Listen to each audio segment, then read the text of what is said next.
How we doing, everybody? It's Wardy here, and as you can see, we're back at it, breaking down all the latest news and rumblings in Mets land. And today, November 3rd, 2025, we have multiple Mets reports to break down right here, right now. Headlined by both Pete Alonso and Edwin Diaz opting out of their contracts, making themselves active free agents for this upcoming offseason. Which now begs the question, is David Stearns and Steve Cohen going to come together and bring back these vital players for 2026 and beyond? Or are they going to walk for slim to nothing in return? What is going to happen with Sugar Diaz? Where do things stand on their potential contract demands of both he and Pete Alonso? What is the current philosophy and mentality of David Stearns and Steve Cohen heading into this offseason that we know reportedly to this point? From there, we're going to talk about the guys that are opting out, along with the guys that are opting in, that being in one A.J. Minter, the veteran southpaw, who will be returning to this Mets bullpen for 2026. We'll talk about all the pros that come with Minter and his game and what his role is expected to be there in this bullpen for 2026. From there, we're going to get into the other active pending free agents for this New York Mets team, who's likely staying, who's likely leaving, and why. And to wrap up this show, everybody, you know how we broke down the platform yesterday, the Mets pitching coaching hire to be, that being in the guru from Boston and those Red Sox, that being in Justin Willard. Check that video out in case you guys haven't already after watching this one. Well, today we're here to break down the Mets third base coach hire to be, and this is going to be a really interesting move. As of now, reportedly, it's going to be someone coming over in more of a lateral move from an organization that honestly had a lot of success last season and is technically a rival to a degree of the New York Mets here in the National League. We'll expand on that and what you need to know about this individual and a whole lot more, everybody. All he asks is that you hit that like and subscribe button on your way in, as it's a fantastic way to support the platform. We give away Mets jerseys to one lucky subscriber after every new 1,000 subscriber milestone we hit on WardyNYM, and we've done it plenty this year, and once we hit 36,000, we'll be doing it again. So smash that like and subscribe button, hit that notification bell. Let me know your thoughts down below if you're for or against both the Polar Bear and Edwin Diaz returning or walking this offseason, everybody, along with the other pending free agents that we're going to break down shortly. And I don't want to waste any more time, so let's just go ahead and deep dive and get right into the thick of it. As you guys can see right here, right now, let's begin here with Mr. Sugar Diaz. Edwin reported initially that we saw by everyone, and then I reaffirmed that there on X just to, say the exact same thing for the most part at the WardyNYM. Give me a follow there for the Big X account, and for my smaller personal account that still has a good following, check it out at WardyNYM separately. Mets roster news: Edwin Diaz has officially opted out of his contract, making him a free agent, and he isn't the only one. And as we know, Edwin Diaz is coming off of nothing short of a stellar season for the New York Mets this past year, and he is owed $38 million in the final couple years of his contract. That is obviously not happening, as he knows he can get a much higher AAV, really good looking market value on a multi-year deal, in similarity to what he previously signed, which was obviously north of 5 years or so, $100+ million with the New York Mets, making the first reliever in Major League Baseball history to actually receive a $100+ million contract. Now, going on from Edwin Diaz, he is not the only man here to break down, as we also have the Polar Bear here, as Pete Alonso's opted out today as well. Now, let me make something abundantly clear. Unless you have been living under a rock, or unless you just have not paid attention the past 2.5, 3 months, then you would know very well that both these things were beyond expected. This is less breaking news as it is, okay, this is all part of the course once the offseason was officially going to be upon us. And the reason for this is Pete Alonso said verbatim in the Mets' final game of the year he was opting out, right? It's all about negotiations. Alonso wants a longer-term deal. We know this. He's been seeking this for the past 3.5 years. The Mets threw him a 7-year contract extension, but it would have bought out his final year and a half, if not 2 years, of his previous contract before hitting the open market a year ago. He denied that, signed with Scott Boras, hit the free agent market a year ago. It got soured because the Mets threw the qualifying offer on him, which meant any team that sought Alonso at the time would have to give up a draft pick as compensation for signing him to the New York Mets. And no one wanted to do that an offseason ago, which is why Alonso's negotiations dragged out into the late goings of winter, getting closer to spring training, and then he inked that 3-year deal with the Mets with player options after each of the first couple years, making over $20 million AAV, and now Alonso, rightfully so, is hitting the open market again, this time without a qualifying offer, which means there are less chains attached, and there's more ability for him to get the kind of contract he's been longing for each of the past 2.5, 3+ years now. So beyond Alonso, who we have a lot more to say as to what his current contract demands are and where David Stearns and Steve Cohen may technically stand, let's also talk here just for a brief couple minutes on Edwin Diaz, because Edwin did make it more known in the media that he wasn't certain as to if he was initially going to be opting out or not, which had some Mets fans somewhat somewhat cautiously optimistic on the idea of him not opting out, but it would have been, of a disservice to him and his family if he did not do exactly that. Now, for me personally, my opinion on all this has been the following. Initially, at least it was, I think it would have been a big smack in the face of Steve Cohen initially if he opted out of his contract at the free agent market, because I'm like, Edwin Diaz got the largest contract ever to a reliever in baseball history for the most part. He blew his knee as soon as he signed that contract and was out for a whole calendar year. Steve Cohen took care of him without a problem when the man didn't even hurt his knee in a Major League Baseball game. It feels wrong to do that to the man after everything he's done for Diaz. But I also see the counter, which is Edwin is, of course, not getting any younger. He's in the peak prime of his career. He's coming off of another jaw-droppingly good season with the New York Mets with his sub-2 ERA. And mind you, his two best seasons as a New York Met were in his walk years. And that obviously is not a coincidence, because guys are going to have greater incentive when they're entering their walk years. They're either going to crumble or they're going to absolutely step up. And Diaz has stepped up in both those 2022 and now 2025 seasons. So for Edwin, while he's, yes, making a pretty penny, he's looking for a bigger bag because the market has changed. And knowing that there's going to be a lockout after next season, almost inevitably, means that a lot of these guys are going to be looking for their big bags on a multi-year long contract now, understandably so.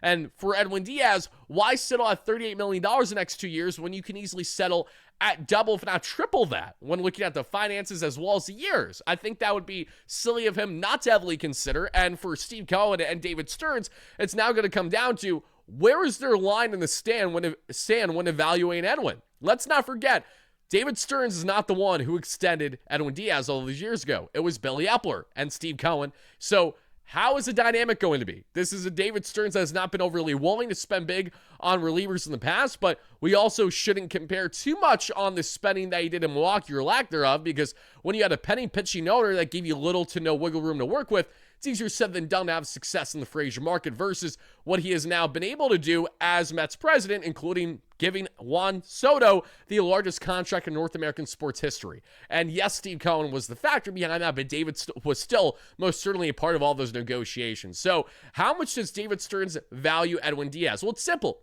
If David Stearns values certainty, run prevention, and dominance on the mound, look no further than Edwin Diaz and his ability to close out games for you.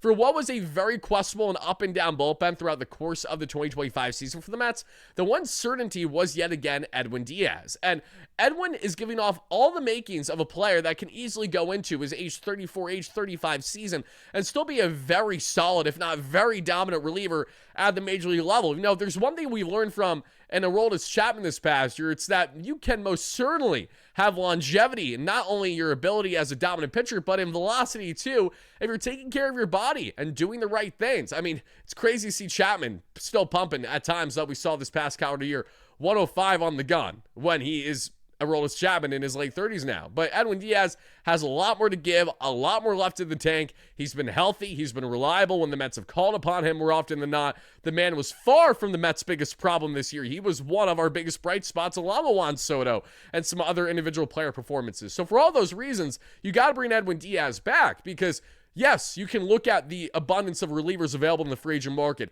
Yes, you can consider some trade options, most certainly. I'm not saying that Edwin Diaz is the lone great reliever in baseball. He's far from the only one. However, who do you want right now?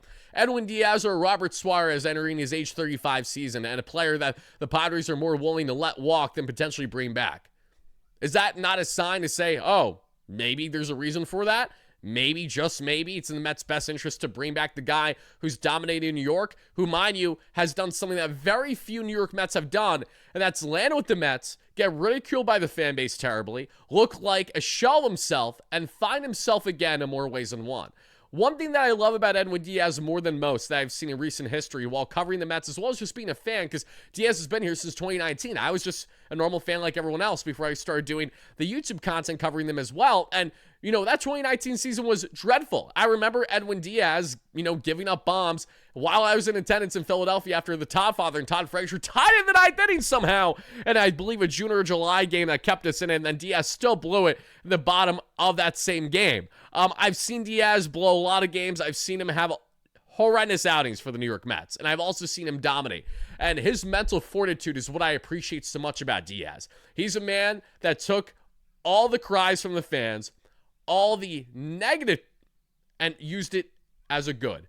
Went into the 2020 season in shortened year, wasn't bad. Went into 2021, wasn't good on back-to-back days in certain situations outside of when he was in safe spots, but he was still good. 2022, jaw-droppingly good. Cue the trumpets, cue the theatrics for every rightful reason. 2023, blow knee WBC, nothing to talk about. 2024, rock solid, one of the better relievers in baseball, and had the velo pumping big time heading into the NLCS. 2025, dominant, best year since 2022. Edwin Diaz looking like a fine wine that's only going to get better with age. So if you're David Stearns, you have far more that you're losing, in my opinion, in Edwin Diaz walking than anything else here. You have to bring him back. And for Steve Cohen, you know you have the money, and you know that what does Edwin Diaz want? He wants more than Tanner Scott money. Rightfully so. Tanner Scott, for those who don't remember, got $70+ million across 4 years, was dreadful for the Dodgers in his first year this year, mind you, because that's what happens when you invest on guys who have been kind of fickle and haven't as much consistency. Tanner Scott's been good, but he has not had a dominantly consistent career as one Edwin Diaz, which is why Diaz has been the highest paid out reliever on a one single contract to this point that we've seen in history. Edwin is looking for another 4 to 5 year contract of around, this similar AAV. No, he's looking, if he's seen a Tanner Scott get over $70 million on 4 years, right? And including a $20+ million signing bonus, including $20+ million deferred, obviously that is at minimum what Edwin would be looking for. So let's say Edwin Diaz is looking for, say, a 4-year, $85 million contract, making at least $20 mil AAV. You'd be silly not to do that. If you're Edwin Diaz, if you're the New York Mets with Edwin Diaz. Edwin is not a guy I believe the Mets will have to go the lengths to give $100 million to again.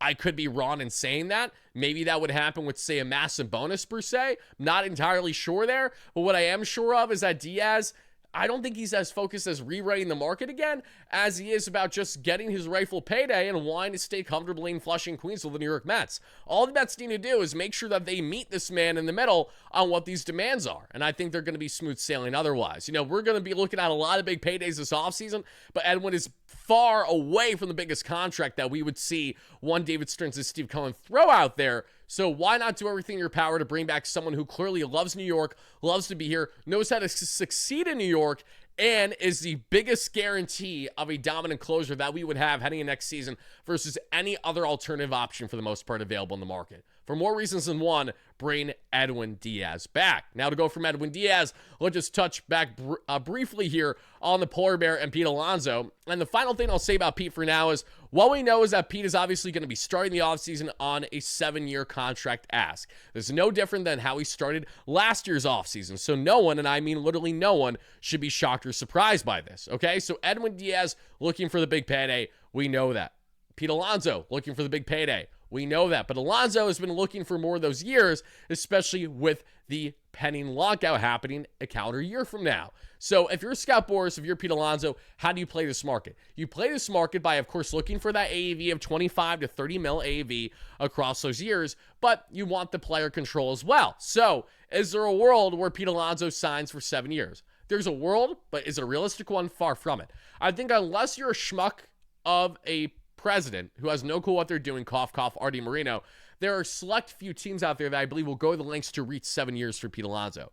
Do I think 4 through 6 range is feasible? Yes, I do. And I think Alonso will land on a contract greater than what he previously had of the 3 years that he had with the Mets at over 20 mil AAV each year. I think he's going to be landing in more that 4 to 6 year range. And it could be north of 6. There's some people believing that he can get a 6-year, $177, $185 million contract. It's kind of hard to envision totally for Pete Alonso because I think there needs to be certainty on his ability to lock in and play more of a DH sooner than later in his career because he is a defensive liability. He was a horrible defensive third baseman this past year. Yes, that goes in hand with him being off the bag a lot because he's dealt with a lot of bad throws in the infield. I'm not saying that's entirely wrong. And he saved the Mets from a lot more errors this past year when you look at the botch throws by Vientos among others. So I will give credit where credit's due. Alonso isn't horrendous every single time out there, and he lays the body out there all the time. But the numbers are what the numbers are. We saw the yips tossed to first. We saw the botched throws to home. We know that Alonso is far from an overly efficient first baseman consistently. Where he will thrive mostly is as a true DH, where I really think he could be one of the best, if not the best, in baseball. He's a home run king. He is the Mets home run king. The fact that this man made his debut in 2019 and already leads the organization home runs tells you all you need to know. It would be not only a disservice to the fan base, but truthfully a smack in the face to the ones who have invested so much time and commitment into the players that have obviously longed to stay in New York. And I think Pete Alonso fits that category as someone who wants to be here and wants to stay here. Now, Pete Alonso just wants what he believes he deserves. And that will, again, be at an overpay, but not overly drastic on the years, honestly. And we know Steve Cohen has the money to make this happen. So what do we look at?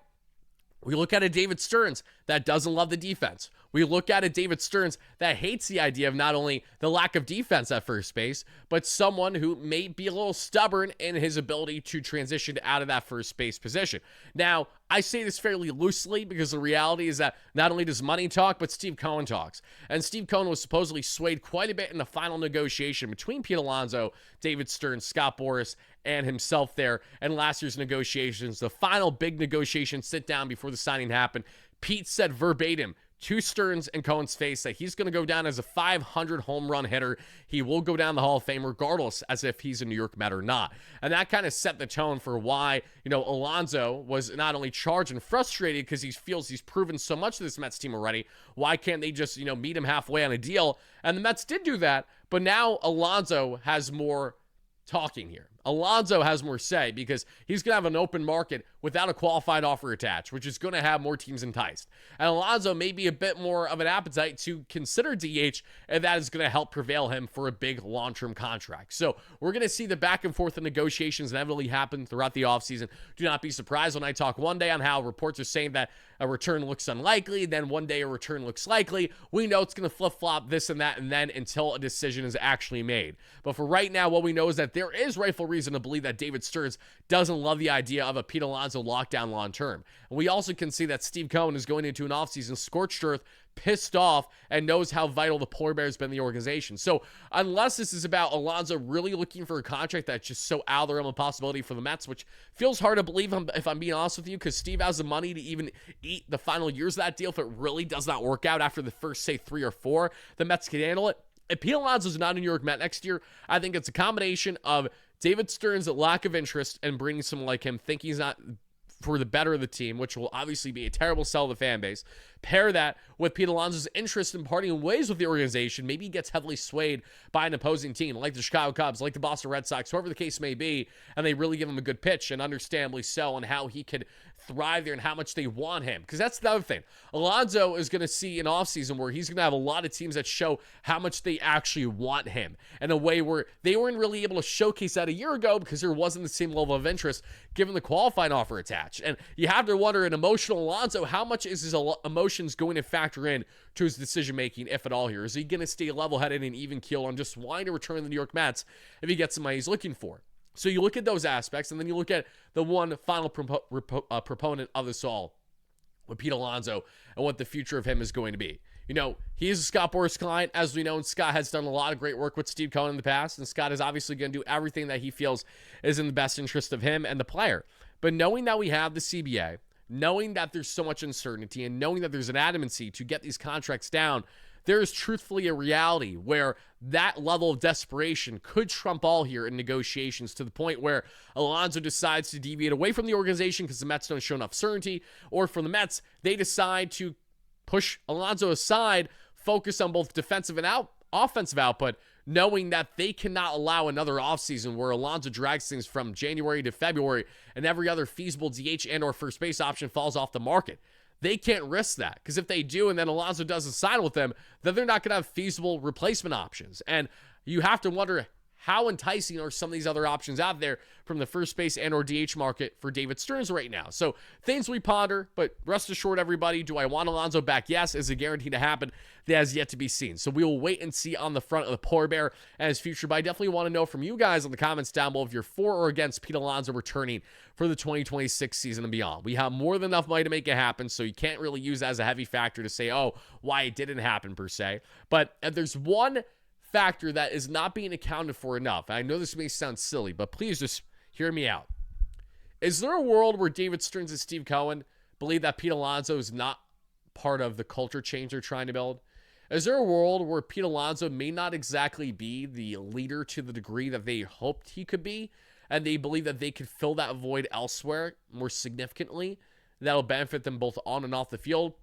I don't know. And the reason why I don't know is why I ponder this and I bring this up to each and every one of you. Because I've only seen Alonso carry himself very well with the players for the most part, with the team.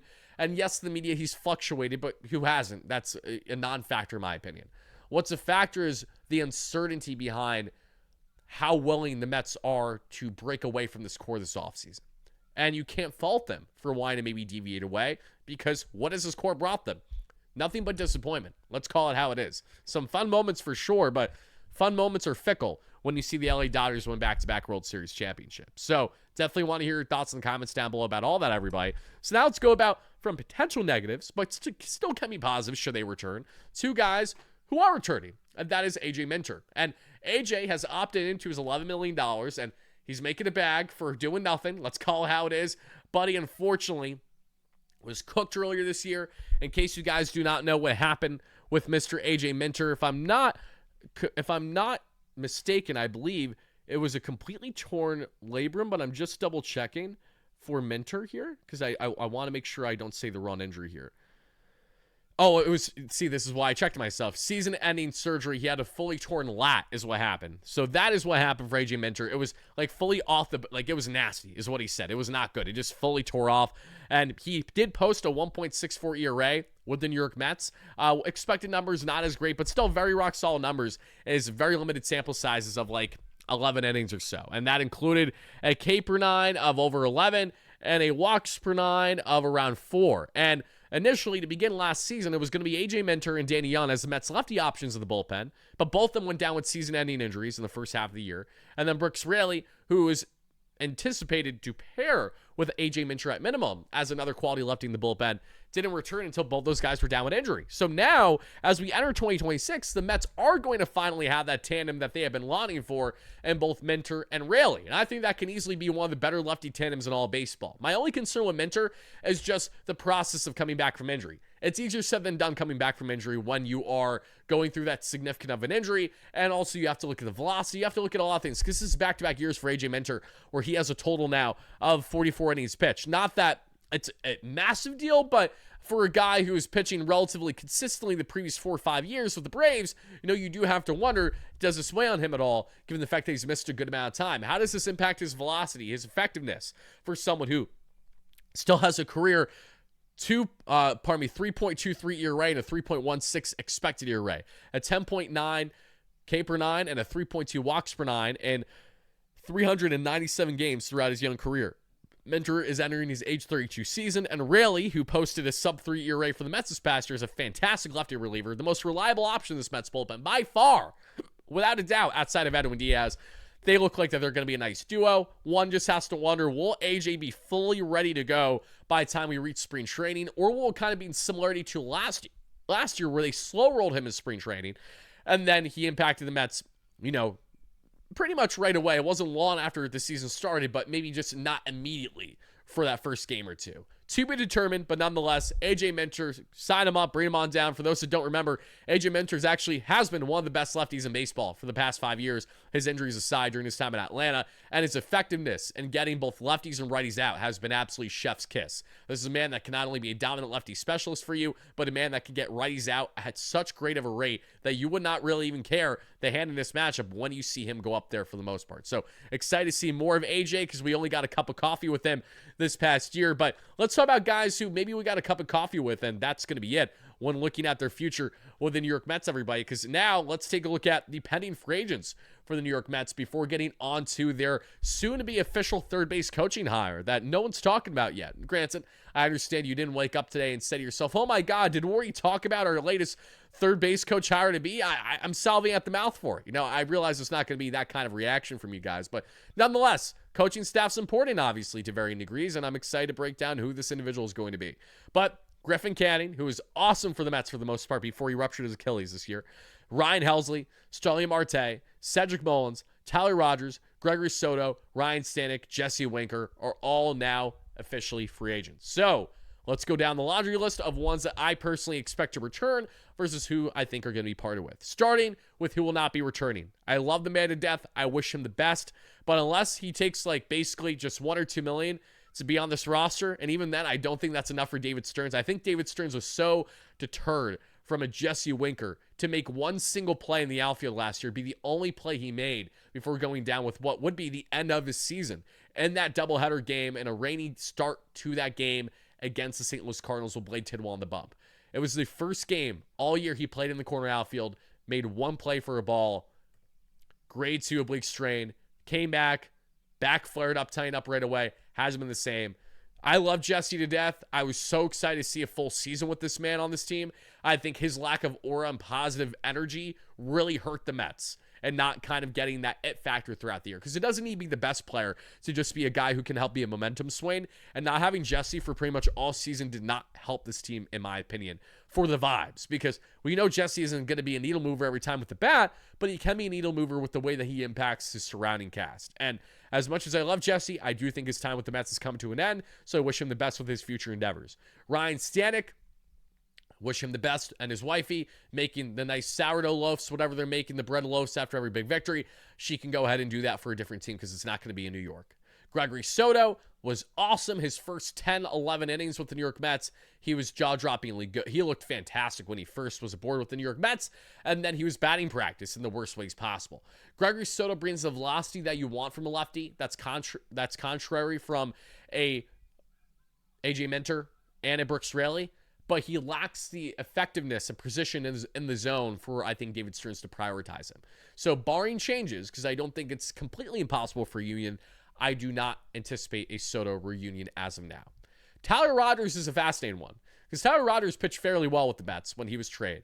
And he's such an anomaly of a pitcher as a submariner that I think it would be silly for the Mets not to, at minimum, consider bringing him back. So this has more bias behind it, but I really do hope Tyler Rogers returns to this Mets bullpen as another crafty 7th and or 8th inning option for the Mets next season. He is just fantastic, and velocity will never really be an issue with them because he's the king of the lack of velocity, still getting maybe not too much swing and miss, but just really deceiving batters into plenty ground outs. He does at such an elite rate. So beyond there, in Tyler Rogers, we have Cedric Mullins. Cedric, best with your future endeavors. Not a chance in hell you're a New York Met again. Starling Marte. This is a fascinating one. Marte had a really rock-solid season in his limited sample sizes, mainly facing left-handed pitching. Buddy batted north of 280 like I predicted heading into the season. But the bigger issue for Marte is he's just a man without a position. He's a man with hips down, just does not have a lot of things to really be happy about when it comes to his ability on the field. He's only going to get more and more of a liability on the defensive end. He's only going to be more and more of a guy that can't run for you as he's entering his age 37 season, if I'm not mistaken, around there. Marte was a contract that we knew was going to age like milk from the time of its signing, which is why it was so important to win with Marte in our first year or two with him, and we did nothing of it. So, Starling Marte, thank you for being the unk of this team. Thank you for being the so-called captain, according to Juan Soto, who loves you dearly. And I'm sure Juan's going to heavily advocate for your reunion. And maybe, just maybe, you will return to this team because of that reason alone. But if we're going to prioritize roster maximization, I have yet to figure out where Starling Marte fits. It's really hard to envision that.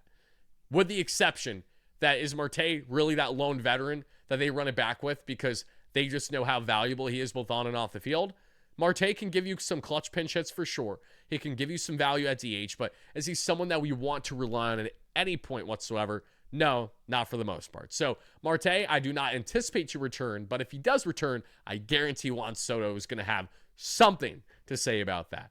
Now, Ryan Helsley did not look good as a New York Met, was tipping pitches. However, if Edwin Diaz does not return as Mets closer, do not be surprised if the New York Mets actually consider Ryan Helsley for that role. Because as bad as he was in the setup role, that in itself was the issue.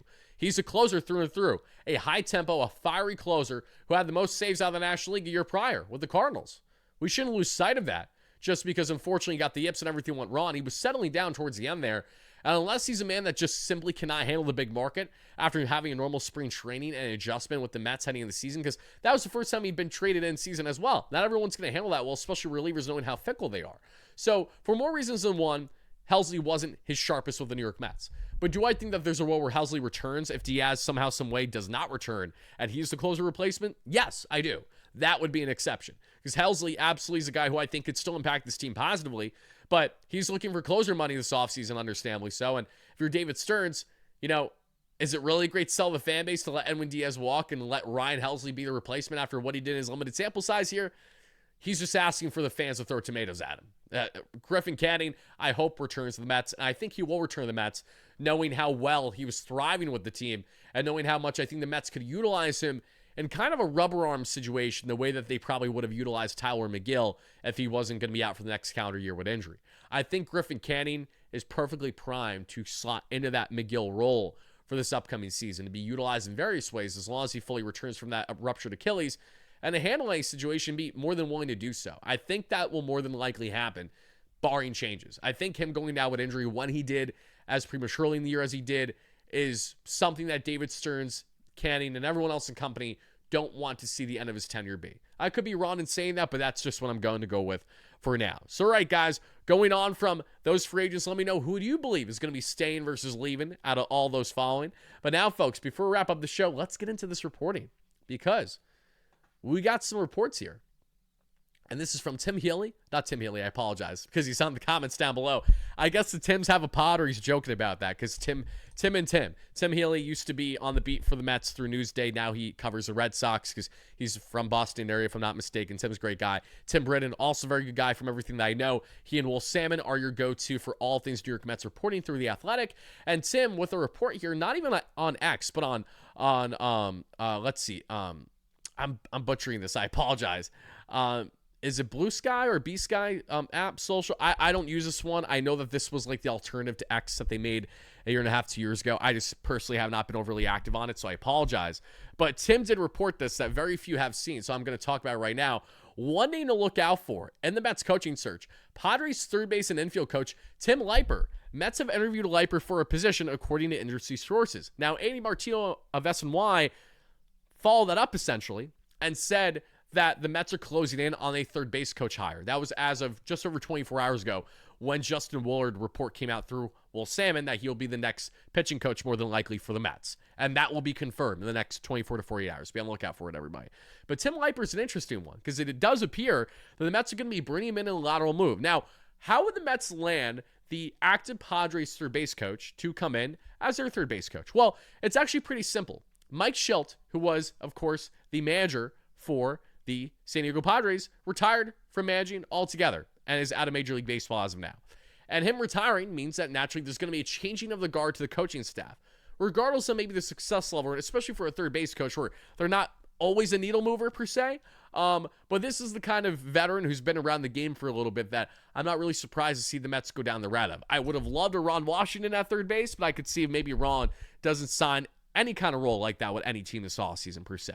But Leiper has been with the Padres since the beginning of the 2024 season, has been working side by side with one of the best third basemen in baseball, Manny Machado, so that certainly does not hurt anything, and has been a key factor into the infield configuration and success of the Padres each of the past two seasons. Prior to that, he was actually working in the Toronto Blue Jays coaching staff, and you want to know how he got his coaching career started? It was by being in the staff of one John Gibbons, who was most recently the Mets bench coach up until his departure over the past month or so. So there's some internal ties going on there. I'm sure that maybe Gibbons had some nice words to share in regards to Tim if he was asked on that front by many, and I'm sure he was to a degree.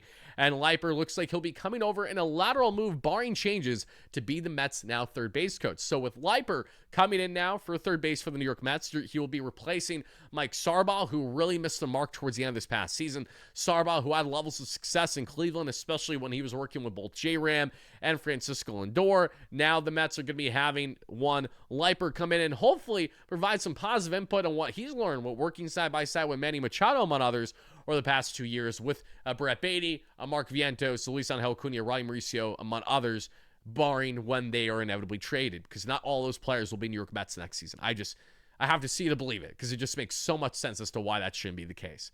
But now with Leiper in the fold at third base, now with Kai Correa there at bench coach, Mendoza, of course, as manager, Your hitting coaches, obviously, we did the internal promotion in Jeff Albert, who will be our director of hitting, but at the major league level now.